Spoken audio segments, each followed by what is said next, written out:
The governor and Dr. Romero have gone all in on masks and face coverings. Dr. Romero had to back that bet today before frustrated lawmakers. He says he's not a politician, but the new health secretary found himself in the middle of a political fight between his boss and some lawmakers. What we need to do is be able to see a long-term, system-wide use of the mask in order to be able to gauge what the impact is.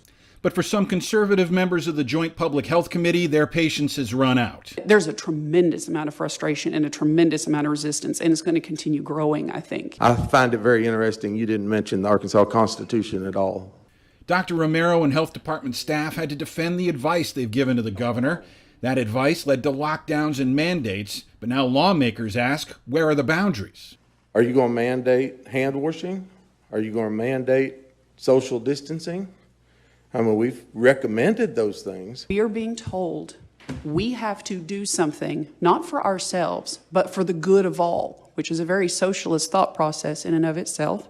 But there's also frustration in other quarters as cases rise in places like Little Rock. This is a pandemic, period.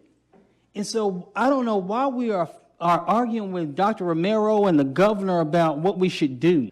Romero says he's not a politician or an economist, but he used an economic appeal to parry the criticism. This is not just about health, about protecting each other. It is about getting us back on the road to economic recovery. When it comes to schools, Dr. Romero continued to point to the science that shows young children are rarely affected badly by the virus. And once again, he called the situation fluid, with a month until schools reopen. There's still time for cases to improve and help make decisions later.